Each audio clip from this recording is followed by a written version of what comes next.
Graça e paz a todos, com alegria estamos chegando à sua presença mais uma vez para a transmissão desse culto de oração, de momento de adoração a Deus, de consagração de vidas, de cuidar de pessoas.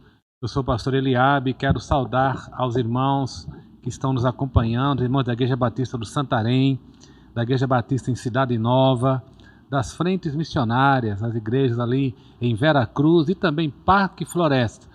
E tantos outros irmãos que nos acompanham, que têm participado das nossas transmissões. Sou muito feliz, cada semana tem feito novos amigos, novos irmãos que têm se comunicado conosco. O nosso desejo é que essas transmissões estejam sendo abençoadoras para a sua vida. Eu queria pedir a você que está nos acompanhando, se ainda não está inscrito, que se inscreva no nosso canal e que também compartilhe o link. É possível que muitas pessoas que você conheça precisem realmente da mensagem do Senhor transmitida nessa noite. Eu quero também, nesse momento, pedir a você que esteja orando, porque nesse momento está também acontecendo a live da União Feminina Missionária Batista do Brasil. Então, assim que você terminar aqui, continue online, né? Agora acessando aí, estamos transmitindo, compartilhando o link também dessa live, 113 anos da atividade, do trabalho das mulheres batistas no Brasil. Que realmente Deus abençoe, que Deus fortaleça o trabalho das mulheres, né? Cada dia sejam grandemente abençoadas. Vamos orar nesse momento? Te agradeço a Deus pelo privilégio de estar na tua presença, agradeço, Senhor, porque mais uma vez podemos estar na presença de tantas pessoas com a tua palavra, com a tua mensagem, com o louvor da tua glória. Quero pedir, Senhor, que tu abençoes a vida de cada um e que nós sejamos instrumentos em tuas mãos nesse momento. Te agradecemos e te pedimos no nome de Jesus. Amém. Vou começar louvando a Deus com o hino 162, Vigiar e Orar. E esse é o hino, para mim, tem um valor muito especial agora, porque temos uma ovelhinha aqui, um cordeirinho, né? A Lívia, que gosta muito desse hino. Recebi um vídeo dela cantando. Se ela estiver assistindo, viu aí, Lívia? Se estiver assistindo, quero você cantando comigo, viu? E também quero mandar mensagem para o meu amigo Caleb, né? Recebi uma foto dele tocando violão na frente da televisão. Então, Caleb, você pega o violão aí, você toca comigo e a Lívia também canta. Vamos louvar a Deus, queridos.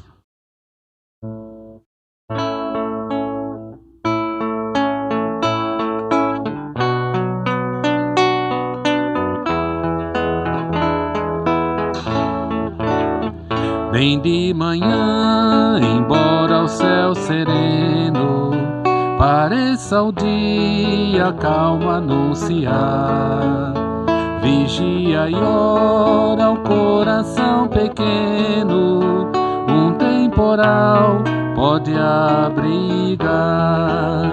Bem de manhã e sem cessar, vigiar, sim, orar, ao meio-dia, quando os sons da terra abafam mais de Deus a voz de amor, recorre à oração, evita a guerra e goza a paz com o Senhor.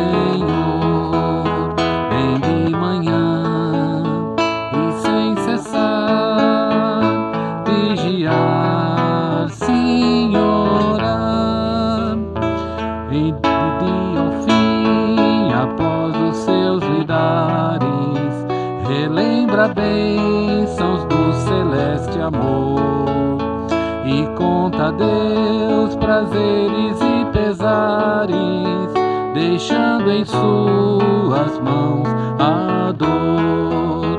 Bem de manhã e sem cessar, vigiar, sim, orar, e sem cessar, vigia a cada instante, que o inimigo ataca sem parar.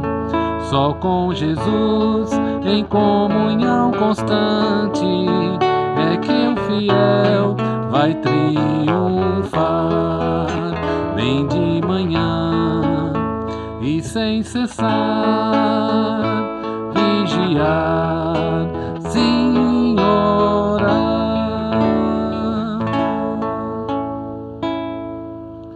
Continuemos louvando a Deus agora com o hino 176, tempo de ser santo. Todo tempo é tempo de sermos santos. Nós temos que reservar tempo, nós temos que nos prevenir, nos preparar para a cada dia enfrentar os desafios à nossa santidade. Ser santo é um desafio, preservar a santidade é uma luta que o discípulo precisa ter a cada dia.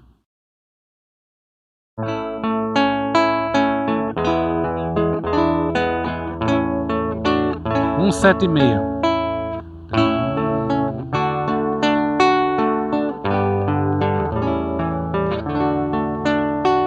Tempo de ser santo, andar com seu povo e aos fracos valer as bênçãos celestes de Deus sempre obter.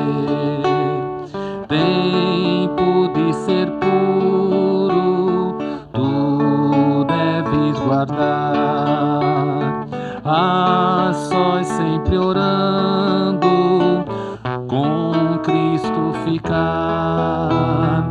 Teus olhos bem fitos em Deus sempre ter, na tua conduta provar teu poder.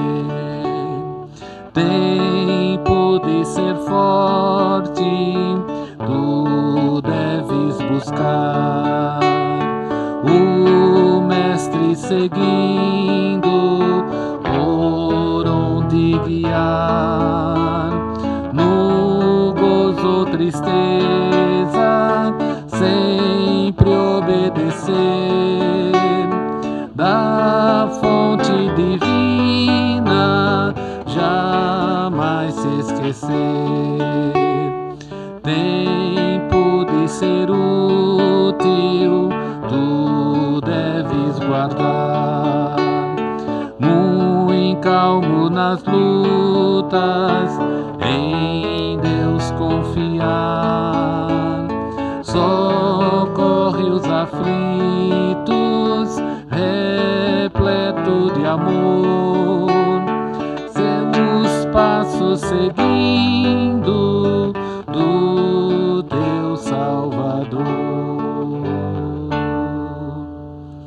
Quero nesse momento fazer uma oração, e nessa oração eu quero colocar a União Feminina Missionária Batista do Brasil. É uma organização que tem uma vida, uma vivência que realmente tem sido grandemente abençoadora. Eu conheço praticamente todas as organizações, eu já participei de várias reuniões de conselho, Assembleia de Convenção Batista Brasileira, e na verdade eu considero a União Feminina uma das organizações, talvez a organização mais eficiente do nosso Brasil Batista. O trabalho que elas têm feito na capacitação de obreiros, na formação de missionários. A União Feminina sustenta 2 casas, né, de formação de missionários. Aqui em Natal, o IBER, aqui em Recife, aliás. Falei Natal, mas é em Recife. Nós temos o SEC, Seminário de Educação Cristã, e lá no Sul nós temos o CIEM, que também é uma organização de formação de missionários. Então, nós louvamos a Deus pela vida da União Feminina em todos os estados. Eu já participei de assembleias em vários estados e sempre é bênção, sempre são relatórios muito positivos de bênçãos alcançadas. Então, vamos orar por essa organização que enfrenta muitas dificuldades hoje com a pandemia. As dificuldades financeiras cresceram muito, os desafios cresceram muito.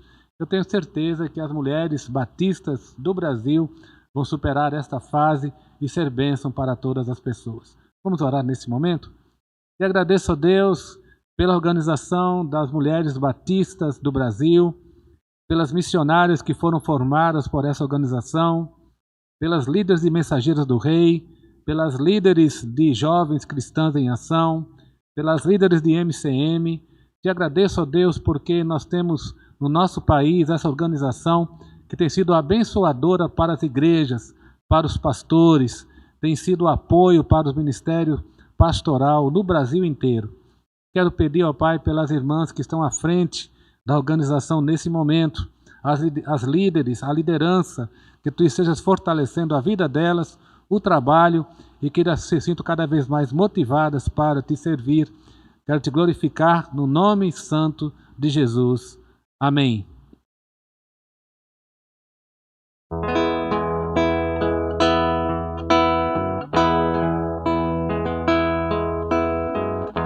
Jesus provou o seu amor por mim. No Calvário isso aconteceu. A sua vida entregou na cruz, a fim desse amor revelar. Ele quer que eu o siga cada dia. Não me deixa só, mas diz: sou contigo, venha o que vier, não te deixarei, não te deixarei, filho meu. O seu amor eu aceitei, enfim, e tudo novo se tornou pra mim. Eu vivo agora só pra seu louvor e o seu amor compartilhar. Ele quer que eu o siga cada dia. Não me deixa só, mas diz: estou contigo, venha o que vier, não te deixarei, não te deixarei, filho meu. Assim Ele é fiel e cuidará de mim.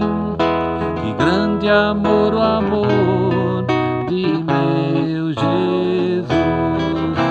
Assim Ele é fiel e cuidará de mim. Que grande amor, o amor de meu Jesus. Ele quer que eu o siga cada dia. Não me deixa só, mas diz: sou contigo, venha o que vier, não te deixarei, não te deixarei, filho meu, não te deixarei, filho meu.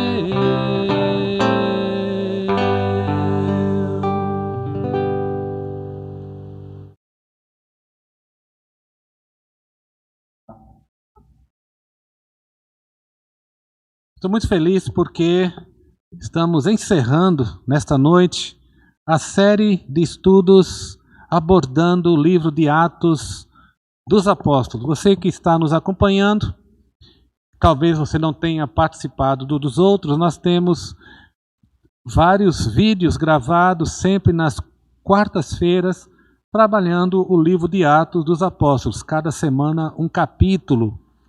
E nós estamos encerrando o capítulo 28 de Atos hoje, encerrando o livro de Atos dos Apóstolos. Porém, nós temos ainda, quando nós vamos ter no mês que vem, uma série de estudos trabalhando missões estaduais. Eu queria até convidar você a participar desses estudos, assistir essas transmissões.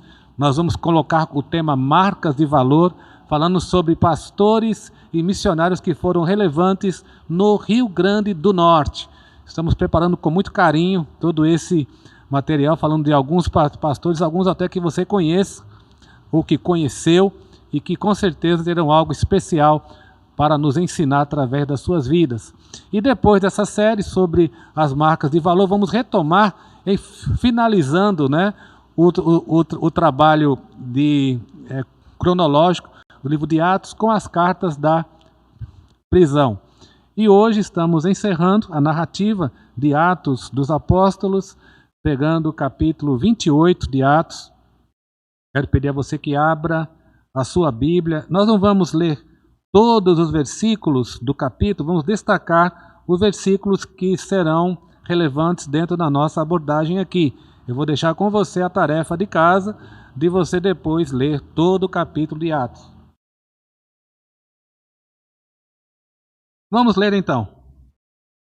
E havendo escapado, então, souberam que a ilha se chamava Malta. Lembrando, pessoal aí que não acompanhou ou que está esquecido, né?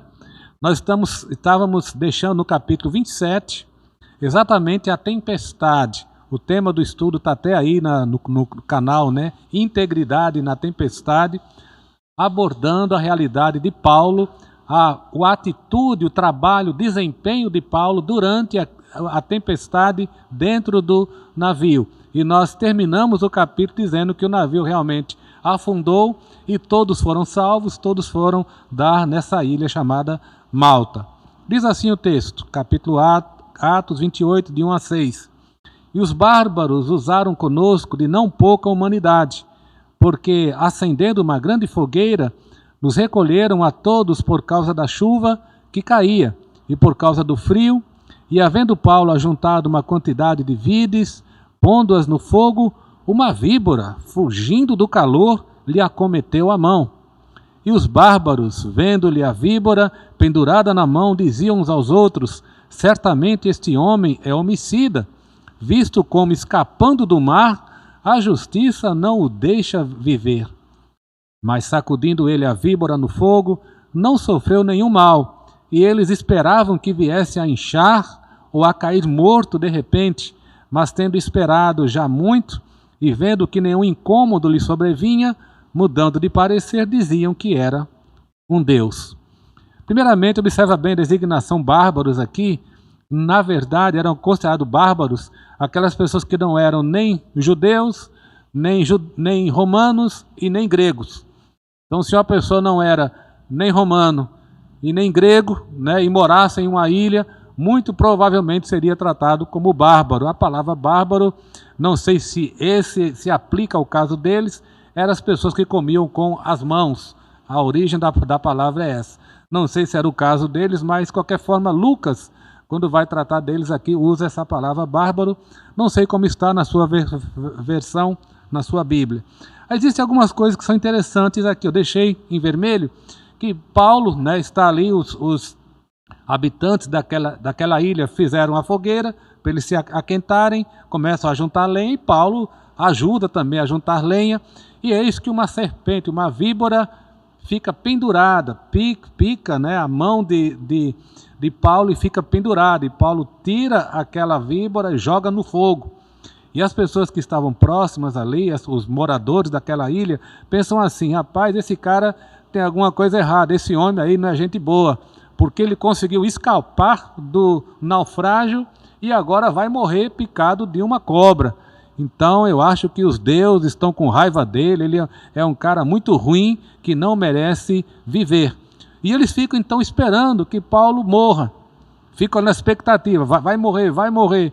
E Paulo não morre, continua tudo tranquilo com ele. E agora então eles mudam. Espera aí, esse homem não é amaldiçoado não, esse homem deve ser um deus, porque ele sobreviveu ao naufrágio, foi picado por uma cobra e não morreu. Eu acho interessante algumas coisas que eu quero destacar para você nessa passagem. E daqui a pouquinho, quando eu terminar o próximo texto eu vou destacar algumas lições relevantes desse texto, reserve aí. E no versículo seguinte, 7 a 9, diz assim: ali próximo daquele lugar, havia umas herdades que pertenciam ao principal da ilha, por nome Públio, o qual nos recebeu e hospedou benignamente por 3 dias. E aconteceu estar de cama, enfermo, de febre e disenteria, o pai de Públio, que Paulo foi ver. E havendo orado, pôs as mãos sobre ele e o curou. Feito isto, vieram também ter com ele os demais que na ilha tinham enfermidades e sararam. E veja bem, aquele homem agora, que eles achavam que era amaldiçoado, que agora tratavam como se fosse um deus, ele vai visitar o principal da ilha, está lá na casa dele, e pelo poder de Deus consegue a cura do pai dele. E as pessoas então trazem outros enfermos para serem curados, e todos foram curados ali, não por Paulo, mas pelo poder de Deus que atuava através de Paulo. Que lições nós podemos tirar desse texto? Que experiências ali naquela ilha de Malta? Primeiro, uma serpente no caminho. Ora, os moradores daquela ilha não tinham a mínima ideia que Paulo tinha escapado da morte muito mais vezes do que apenas de uma serpente ou de uma tempestade. E eu fico pensando que desde o início, desde antes de Paulo chegar em Jerusalém, o plano de Paulo era ir para Roma. Deus tinha colocado no coração de Paulo o desejo de pregar o evangelho em Roma. Tanto é que Paulo escreve uma carta aos romanos, que está aí na Bíblia. E nessa carta ele fala do seu desejo de estar com os romanos. E Paulo então é preso em Roma. Teoricamente seria impedido de ir. Seria, primeiro, o grande obstáculo para ele ir, o fato de ele estar preso. Além disso, muitas pessoas queriam a morte dele, pessoas queriam a oportunidade de encerrar com sua vida, mais um obstáculo para que Paulo fosse a Roma. E de repente, Deus aparece a Paulo e diz assim: Paulo, você vai para Roma. E Paulo então apela a César, apesar de ser inocente, ele é enviado a Roma. É interessante porque o governador podia simplesmente ter libertado, mas ainda assim ele resolve enviar Paulo a Roma. Entendemos aí que há um propósito de Deus para que Paulo chegue a Roma. E aí, nesse momento da narrativa, a coisa fica como se fosse um videogame, um filme de aventuras, porque tudo estava certo para Paulo chegar em Roma, aí de repente uma tempestade, o navio quase afunda. Pela ação, pelo trabalho de Paulo, todos ali sobrevivem. Paulo salva a vida daquelas pessoas que estavam viajando ali, salva a vida dos prisioneiros ali.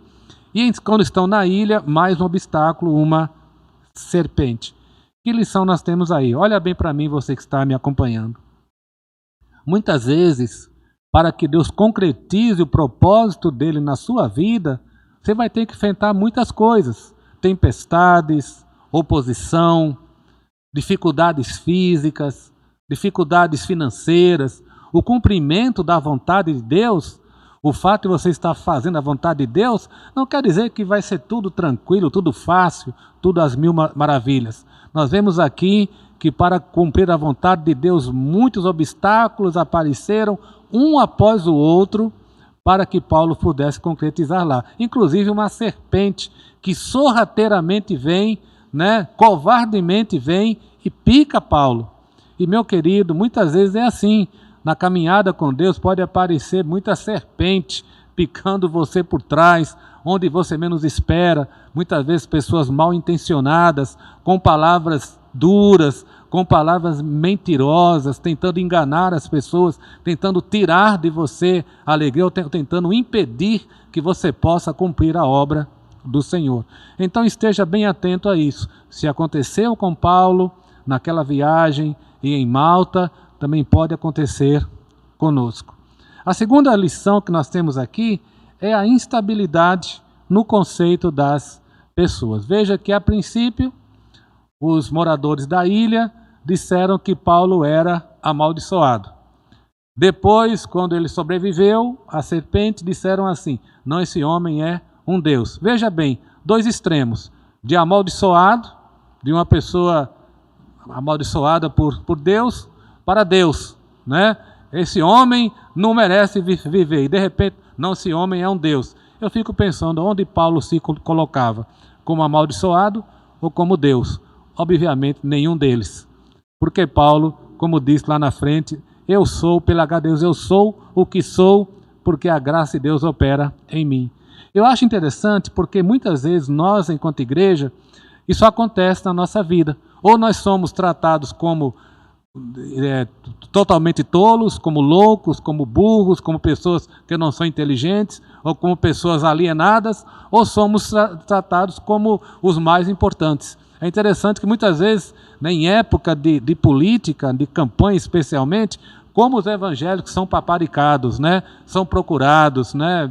Deputados, senadores, ministros procuram os pastores. Olha, você é muito importante, eu amo a igreja, eu amo o evangelho, eu amo Jesus, né? Eu tenho a Bíblia lá no meu gabinete. Então, como muitas vezes nós evangélicos, às vezes somos escorraçados, como inúteis, como alienados, como tolos, e outras vezes somos levados aos palácios, sempre por interesses particulares. Eu queria estimular a você a estar atento que nós não somos nem uma coisa, nem outra. Nós somos benditos no Senhor Jesus. Eu queria compartilhar com você a experiência de Dietrich Bonhoeffer. Dietrich Bonhoeffer foi um pregador, um teólogo alemão, que ele conheceu Mahatma Gandhi, e a teologia dele, uma teologia muito ligada à essência do ser discípulo. Há até um livro dele muito interessante, chamado, né, o Discipulado. E Bonhoeffer ele foi preso, ele viveu na Alemanha no tempo de Hitler, ajudou a salvar muitos judeus, e numa daquelas situações ele foi preso, ficou no campo de concentração, e durante a sua prisão escreveu muitas cartas. Infelizmente, as cartas nem todas chegaram ao destino, mas depois da morte dele foram encontradas as cartas e ele foi executado 10 dias antes da invasão dos russos. Então, pouco tempo antes, infelizmente, da morte, do final da Segunda Guerra, Bonhoeffer foi executado por enforcamento. Eu até tenho aqui um texto que é do médico que assistiu à execução de Bonhoeffer. Escute bem a palavra do médico. Pela porta entreaberta de uma sala no prédio do quartel, eu vi o pastor Bonhoeffer ajoelhando-se em profunda oração com seu Senhor Deus, antes de tirar as roupas dos prisioneiros. Os executados deviam despir-se completamente e ir nus para a forca. Fiquei profundamente chocado com a forma devocional e certa de oração desse homem extraordinariamente simpático. Ele também ofereceu uma breve oração no local da execução e então, com coragem e calma, subiu a escada para a forca. A morte ocorreu depois de alguns segundos. Em meus quase 50 anos de atividade médica, dificilmente vi um homem morrer com tanta devoção.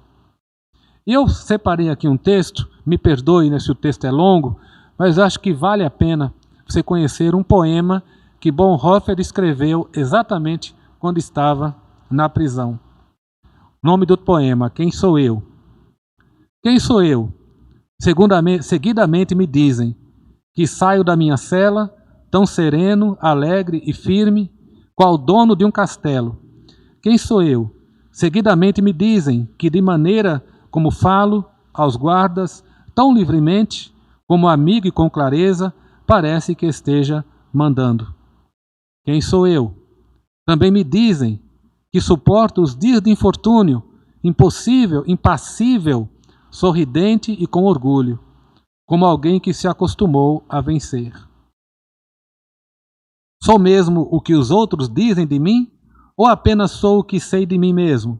Inquieto, saudoso, doente, como um passarinho na gaiola, sempre lutando por ar, como se me sufocassem, faminto de cores, de flores, às vezes de pássaros, sedento de palavras boas, de proximidade humana, tremendo de ira a respeito da arbitrariedade e ofensa mesquinha, nervoso na espera de grandes coisas, em angústia e potente pela sorte de amigos distantes, cansado e vazio, até para orar, para pensar, para produzir, desanimado e pronto para me despedir de tudo? Quem sou eu? Este ou aquele? Sou hoje este e amanhã um outro? Porventura tudo ao mesmo tempo? Perante as pessoas um hipócrita e um covarde miserável diante de mim mesmo? Ou será que aquilo que ainda em mim perdura seja como um exército em derradeira fuga, à vista da vitória já ganha? Quem sou eu? A própria pergunta nesta solidão de mim parece pretender zombar. Quem quer que sempre eu seja, tu me conheces, ó meu Deus, sou teu. Dietrich Bonhoeffer. Meu querido, eu queria dizer a você que não importa o que as pessoas pensem de você. Nós temos, é claro, que ter cuidado em realmente resplandecer a luz, causar uma impressão muito boa nas pessoas, mas não impressão sobre nós mesmos, mas sobre o Cristo que vive em nós. Muitas pessoas vão desvalorizar a sua fé, vão ridicularizar a sua fé, outras vão colocar você num pedestal. Nenhum desses lugares é o seu. Porque cada olhar que você der para o seu interior, você deve olhar 10 vezes para Cristo. Paulo disse assim: pela graça de Deus sou o que sou, e a sua graça para comigo não foi vã, desde que trabalhei muito mais do que todos eles, todavia não eu, mas a graça de Deus que está comigo. Para encerrar essa primeira parte, naquele texto que nós lemos, vemos que Paulo, ele executa a obra de Deus ali em Malta.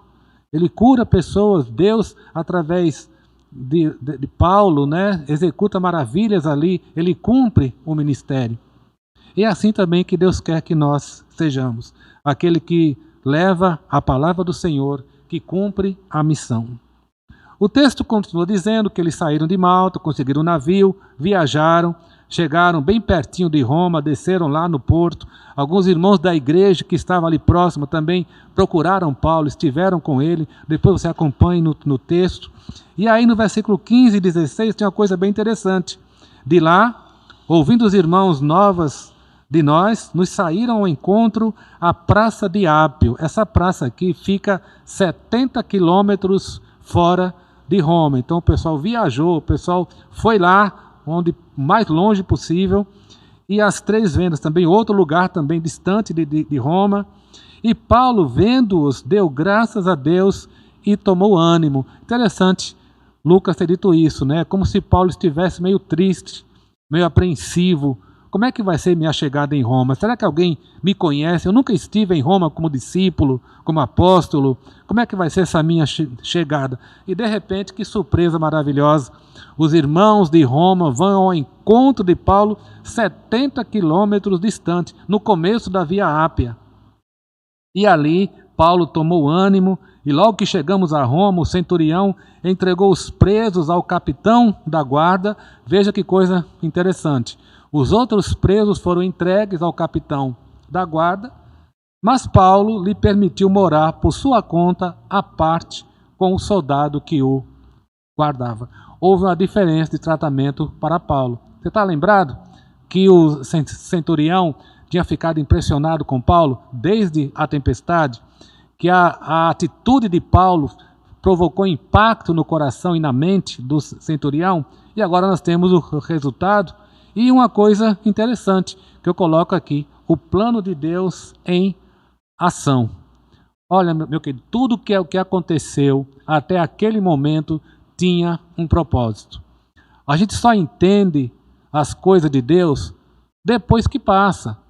Tem muita gente hoje que está maldizendo, está com raiva, está chateado, está reclamando porque perdeu emprego, porque perdeu um ente querido, né? Porque está vivendo uma situação difícil, que as coisas estão complicadas, às vezes estão chateadas com Deus, mas Deus ainda não terminou o quadro.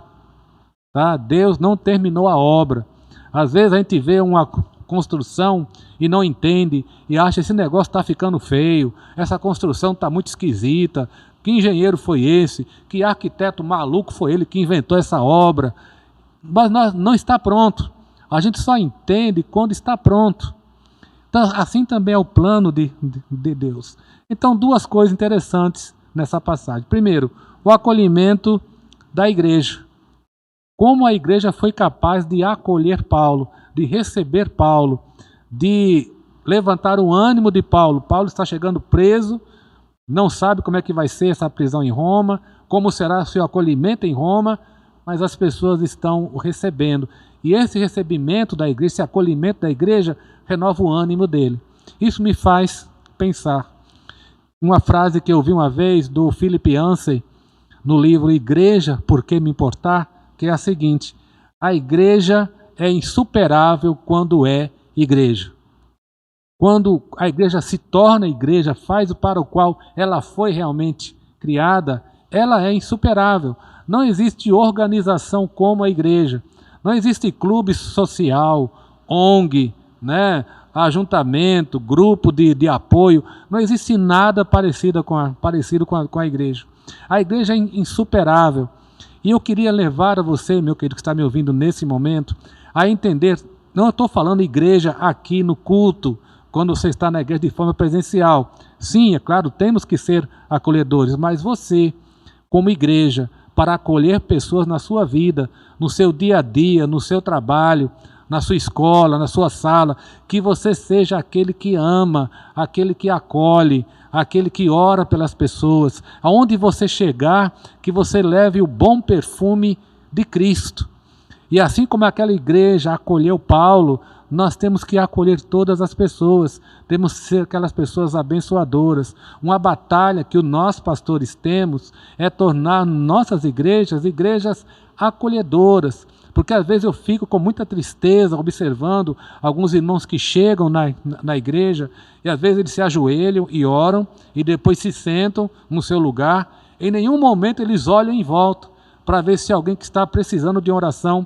Às vezes tem uma pessoa chorando durante o culto e ninguém se aproxima, nenhum irmão procura, ninguém vai atrás. Por que você está chorando? Olha, eu sou daqui da igreja, quero orar com você, posso ficar do seu lado? Às vezes eu fico observando, há muito individualismo em nossas igrejas, e esse individualismo, ele é mortal, ele afasta as pessoas.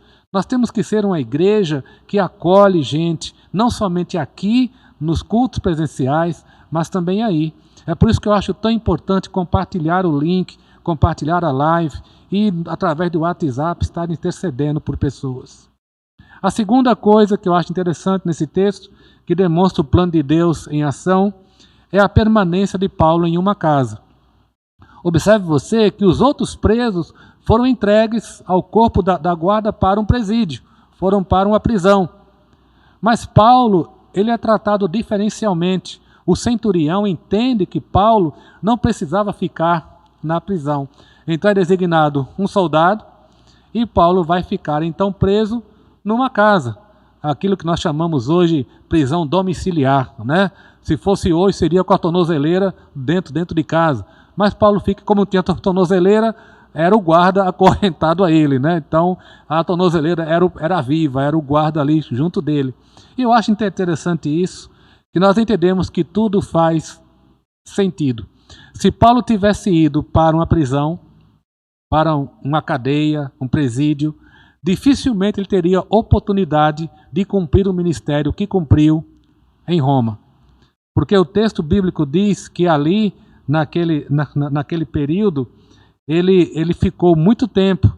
Ele recebeu líderes judeus, como está no versículos seguintes que eu coloquei aí, tá? Recebeu líderes judeus, explicou o trabalho dele, explicou a realidade que ele fazia, explicou o evangelho que ele pregava. Alguns aceitaram e outros não, alguns rejeitaram, mas Paulo não estava nem aí para o que as pessoas pensavam, né? Que ele diz assim: olha, vocês saibam que eu preguei, essa pregação vai ser agora para os gentios e eles vão ouvir. Se vocês não querem ouvir, é com vocês, mas eu vou pregar esse evangelho. Então, se Paulo tivesse ficado no presídio, numa cadeia, dificilmente ele teria acesso a pessoas. E lá em Filipenses, é interessante, no começo uma das cartas, Paulo escreve 3 cartas nesse período, nesses 2 anos, Filipenses, Colossenses e Filemão. Ele escreve essas três cartas, e nessas cartas ele está dizendo exatamente coisas que aconteceram naquele período ali. Não, através da pregação, toda a guarda pretoriana foi evangelizada. Então Paulo estava acorrentado a um soldado e evangelizava aquele soldado, recebeu visitas, cuidou de igrejas, evangelizou pessoas, recebeu um escravo fugitivo chamado Onésimo, né? Evangelizou, esse escravo foi levado de volta com a carta a Filemão. Então Paulo teve um ministério muito ativo na quarentena. Sabe o que quer dizer isso, meu querido? Você pode estar em casa de quarentena, mas a igreja não está presa. Eu fico muito preocupado com algumas pessoas que dizem assim: as igrejas fecharam. Quero dizer a você que a minha igreja, Santarém, Cidade Nova, nunca fechou. Ela pode ter encerrado as portas do templo, mas a igreja sempre esteve aberta e cumprindo a missão. Aqui, na internet, nas redes sociais, alcançando pessoas. Em nenhum momento, nesses meses de quarentena, a igreja ficou fechada. A igreja não fechou porque a igreja não pode parar. Mesmo que saísse uma determinação, como aconteceu no passado, dos governos, né, para acabar com os templos, quebrar os templos, prender os pastores, prender os crentes, perseguir a igreja, nem assim a igreja estaria encerrada, porque a igreja é vitoriosa. Então não é a quarentena que para a igreja, porque há muitas vezes eu conheço muitos crentes que estavam parados antes da quarentena, ficaram parados na quarentena, espero que não, mas de repente podem ficar parados do mesmo jeito. Muita igreja que vai ficar parada depois da quarentena, porque irmãos que já não faziam antes, não faziam na quarentena e não vão fazer depois. Mas aquele que quer ser um servo de Deus, como o apóstolo Paulo fez, mesmo na quarentena, mesmo preso, ele foi testemunha de Cristo. A última coisa que eu queria compartilhar com você, coloco aí epílogo, capítulo 28 é o último capítulo de Atos, do livro de Atos. Mas é o último capítulo da igreja? Obviamente não. A igreja tem um capítulo 29. Você sabia disso? O Atos dos Apóstolos tem um capítulo 29, que somos eu e você. Nós construímos o capítulo 29 de Atos. Ah, pastor, eu não tinha pensado nisso. O que é que acontece depois? Bom, eu sugiro a você que leia História da Igreja. Há muitos livros bons, posso até indicar a você alguns livros de História da Igreja para você entender o que é que aconteceu na igreja durante esses quase 2000 anos, para conhecer a realidade. Mas eu coloco aqui o capítulo 29, porque eu e você escrevemos o capítulo 29 hoje. Assim como nós estaremos falando a partir da semana que vem sobre a obra de missões estaduais, o capítulo 29 de Atos dos Apóstolos aqui no Rio Grande do Norte. Na próxima quarta-feira estará conosco o pastor Ramon, tá? Vai estar aqui para falar sobre o trabalho de missões, trazer a reflexão bíblica. E a partir da outra semana, cada semana, marcas de valor, missionários, né, servos de Deus que abençoaram o nosso campo. É o capítulo 29, Atos dos Apóstolos no Rio Grande do Norte. Venha participar conosco. Eu quero deixar algumas necessidades de oração com os irmãos. A irmã Carlinha, que foi criada aqui na nossa igreja, né? A irmã Carla, ela está no projeto missionário na Amazônia, nesse momento. E ela entrou em contato comigo porque alguns missionários radicais, aqueles missionários encarregados, são jovens que estão doando 2 anos da sua vida para servir ao Senhor na floresta amazônica. Esses jovens, existe um projeto de comprar um fogão de mesa para eles, um fogão pequenininho, e a Carlinha falou que há uma necessidade de comprar fogões para eles, o valor de cada fogão R$ 150. Se você deseja doar para essa obra, você pode entrar em contato com Carlinha, entre em contato comigo, que eu passo para você o número dela, contato dela, número de conta para você fazer o depósito. Por falar em depósito, se você acredita no trabalho que nós fazemos aqui, se você sente que Deus tem abençoado a sua vida, e mais, se você entende a responsabilidade de contribuir com seus bens para a obra do Senhor, você pode fazer um depósito numa das contas que estão sendo apresentadas aí e depois compartilhar o comprovante de depósito para que possamos encaminhar a oferta aonde você quer que ela vá. Eu também quero pedir a você que esteja orando pelos enfermos, né, pela recuperação dos enfermos, pelos enlutados. Temos um pastor presbiteriano aqui do Brasil, um norte-americano, pastor Douglas, temos orado por ele, orado também pelo pastor Márcio, da PIB de Parnamirim, que está ainda internado com Covid. E eu quero também agradecer duas coisas, pela vacina que eu tomei, né? Fui vacinado, Giza também foi, recebemos a primeira dose, vacina sim, né? Quando chegar a sua vez, vá, procure a vacina, tá? E também eu quero agradecer pelas felicitações. Nessa semana eu colhi mais um abacaxi na minha horta, né? São 59 abacaxis, a horta está bem grande, tá? 59 anos de vida. Eu louvo a Deus por cada irmão. Não consegui responder todos, né? São tantas redes sociais. Tentei responder o máximo que eu pude. Quem não teve a resposta não foi porque eu não considerei, é porque realmente é muito complicado. Graças a Deus foram muitas pessoas. Mas eu quero aqui agradecer a você que me felicitou, Deus parabéns, tá? Para mim é muito importante saber do seu reconhecimento do agir de Deus através da minha vida. Vamos orar encerrando o culto de hoje, amados? Sim, lembrando também, próxima sexta-feira vamos ter uma transmissão extra, viu, gente? Esteja atento aí no nosso canal. Sexta-feira, culto de ordenação do pastor Fonseca, nosso seminarista, missionário em Veracruz, agora finalmente aprovado no concílio, terá a consagração, culto de consagração às 19h30 na próxima sexta-feira. Eu espero você. Vamos orar? Te agradeço, ó Deus, pelo privilégio de te servir, pela tua palavra que foi apresentada, pelas vidas que foram mencionadas aqui. Quero pedir, ó Deus, que tu abençoes o estudo da tua palavra na vida de cada servo teu, as igrejas, ó Pai, que sejam abençoadas nessa semana, que as atividades sejam segundo a tua soberana vontade. Fica, ó Deus, com os planos da tua igreja, os projetos, cada servo teu que está nos ouvindo. Restaura a saúde dos enfermos, pois te pedimos no nome de Jesus. Amém.